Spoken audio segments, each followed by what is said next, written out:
नमस्कार, मी अतिशय स्वागत आहे तुमचं अलिबाग मतदारसंघातील बातमी विशेष कार्यक्रम।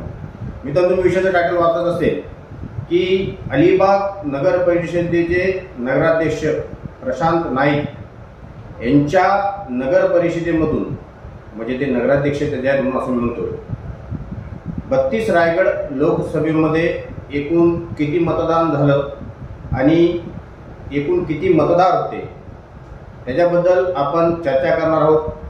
मित्रांनो, 32 रायगड लोकसभा मतदारसंघातील अलिबाग मतदारसंघातील अलिबाग हे शहर आहे आणि या शहरामध्ये नगरसेवक हे अलिबाग नगर परिषदेमध्ये असतात हे तुम्हाला सर्वांना माहिती आहे। तर मित्रांनो, 32 रायगडला 7 मे रोजी मतदान झाल्याच्या नंतर या 18 जे वॉर्ड आहेत या वॉर्डमध्ये कशा पद्धतीने मतदान झाले, प्रत्येक वॉर्डमध्ये किती मतदार होते, त्याच्यानंतर प्रत्येक वॉर्डमध्ये त्याच्या किती टक्के मतदान झालं याच्याबद्दल मी थोडीशी माहिती तुम्हाला मित्रांनो या व्हिडिओच्या माध्यमातून देणार आहे। तर मित्रांनो, 168 ते 185 168 ते 185 अशा पद्धतीने अलिबाग शहर यांचे हे वॉर्ड आहेत आणि या वॉर्डमध्ये मित्रांनो 168 मध्ये आपण पाहिलं तर तुमच्या स्क्रीनवर सुद्धा तुम्हाला मी दाखवतोय आकडेवारी 168 वॉर्ड क्रमांक 168 मध्ये हे लोकसभेचे मित्रांनो वॉर्ड आहेत, लक्षात ठेवा। 1153 मतदानपैकी 476 मतदान झालं। 169 वॉर्डमध्ये 492 पैकी 410 मतदान झालं। वॉर्ड नंबर 170 मध्ये 571 पैकी 318 मतदान झालं। 171 मध्ये 1035 पैकी 585 मतदान झालं। 172 मध्ये 1121 पैकी 608, 173 मध्ये 820 पैकी 536, 174 मध्ये 809 पैकी 482, 175 मध्ये 958 पैकी 583, 176 मध्ये 829 पैकी 528, 177 मध्ये 1119 पैकी 636, 178 मध्ये 583 पैकी 329, 179 मध्ये 849 पैकी 559, 180 मध्ये 954 पैकी 547, 181 मध्ये 577 पैकी 384, 182 मध्ये 720 पैकी 462, 184 मध्ये 1257 पैकी 816, 184 मध्ये 688 पैकी 472, 185 मध्ये 812 पैकी 563 असे मित्रांनो एकूण मतदार अलिबाग नगर परिषदेमध्ये 15,546 होते। त्याच्यापैकी 9,294 लोकांनी मतदानाचा हक्क बजावला आणि 59.78% मतदान हे अलिबाग शहरामध्ये मित्रांनो झालेलं आहे। तर मित्रांनो, अलिबाग शहराचे नगराध्यक्ष म्हणून कित्येक वर्ष प्रशांत नाईक हे सध्या आपण तिथे कार्यरत असताना किंवा प्रत्यक्षात निवडून येत असताना आपण पाहिलेलं आहे। मित्रांनो, 32 रायगडची लोकसभेची निवडणूक पाहिली तर अतिशय गुंतागुंतीची निवडणूक आहे किंवा होती म्हणायला हरकत नाही। मागच्या 2019 मध्ये 32 रायगडमध्ये शेतकरी कामगार पक्षासोबत सुनील तटकरे होते आणि आता मात्र सुनील तटकरे याच्या विरोधात शेतकरी कामगार पक्ष आहे आणि मागच्या वेळेला शेकापा हा सुनील तटकरे यांच्यासोबत होता, ह्या वेळेला शेकापा हा आनंद गीते उद्धव बाळासाहेब ठाकरे गट यांच्यासोबत आहे।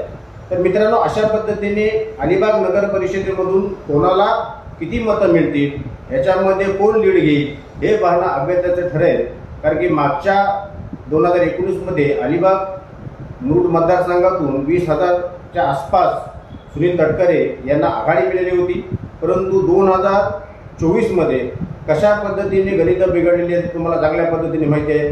सध्या प्रशांत नाईक यांची जी मुलगी आहे ती सध्याचे विद्यमान आमदार महेंद्र दळवी यांच्या घरामध्ये दिलेले आहेत, त्याच्यामुळे त्यांची नातेगोते वाढलेले आहेत आणि असं असताना आमदार महेंद्र दळवी हे शेकापचे आणि जयंत पाटील यांचे कट्टर विरोधक आहेत। त्याच्यामुळे मित्रांनो, हे नात्यागोतीच्या गणितांमध्ये जर काही याच्यावर परिणाम तर ह्या 32 रायगडच्या निवडणुकीमध्ये तर होणार नाही ना। जर अशा पद्धतीचं जर झालं तर एक प्रशांत नाईक यांना कुठेतरी त्याचा फटका बसू शकतो, कारण की मागच्या एका व्यासपीठावर बोलताना स्वतः जयंत पाटील म्हणाले होते की आपल्याला ज्यावेळेला अलिबाग नगर परिषद निवडणूक असते त्यावेळेला आपल्याला जास्त मतं मिळतात, परंतु प्रत्यक्षात विधानसभेला आणि बाकीच्या निवडणुकांमध्ये आपल्याला अलिबाग शहरामधून कमी मतं मिळतात. असं का होतं? हे स्वतः जयंत पाटील यांचं स्टेटमेंट आहे. त्याच्यामुळे इथे सुद्धा प्रशांत नाईक यांचं अस्तित्व जरी बोललं तरी पणाला लागलं असं म्हणायला हरकत नाही. कारण की मित्रांनो, प्रशांत नाईक ज्यावेळी नगराध्यक्ष असतात त्यावेळी ते तिथं 18च्या 18 त्यांचे उमेदवार जिंकून येतात, परंतु ते ज्यावेळी उमेदवार नसतात त्यावेळेला मात्र शेतकरी कामगार पक्षाला कमी मते मिळतात असे जयंत पाटील यांचं सुद्धा म्हणणं आहे. आणि त्याला मी तुम्हाला काय कारण असू शकतो ते पण एक छोटीशी गोष्ट सांगितलेली आहे. तर मित्रांनो, कशा पद्धतीने 32 रायगड लोकसभेच्या निवडणुकीच्या निकालानंतर 4 जून नंतर जर इथे अनंत गीते यांना आघाडी मिळाली नाही आणि सुनील तटकरे यांना जर आघाडी मिळाली तर एकंदरीत सर्व जे काही संशय त्यांच्याच घरामध्ये घेतले जातात त्या संशय खरेच आहे का काय असं एकंदरीत त्याच्यावर मित्रांनो आपण म्हणू शकतो. म्हणून मित्रांनो, हा एक छोटासा मुद्दा होता परंतु अतिशय महत्त्वाचा मुद्दा होता, म्हणून तो तुमच्यापर्यंत पोहोचवा. कारण की अलिबाग मतदारसंघातील बातम्यामध्ये मी जनतेला नेहमीच काहीतरी नवीन नाविन्यपूर्ण माहिती बातम्या देत असतो.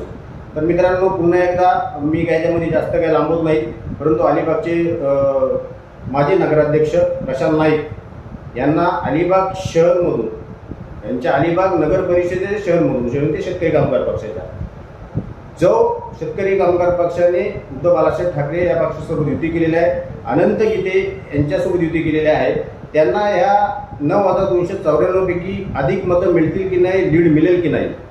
जर शेतकरी कामगार पक्षाच्या 18च्या 18 नगरसेवक हे ज्यावेळेला अलिबाग नगर परिषद निवडणूक असतात तेव्हा निवडून येतात, तर मित्रांनो 9,294 पैकी 6,000 ते 7,000 मतं ही निश्चितच गीतेंना मिळायला पाहिजे असंच एकंदरीत आपण गणित मानू शकतो. परंतु तसं न होता मागच्या निवडणुकीमध्ये जर आपण पाहिलं तर नक्की मला आठवत नाही, परंतु अलिबाग नगर परिषदेमध्ये सुद्धा हा महेंद्र दळवी यांना लीड होता असंच एकंदरीत चित्र होतं.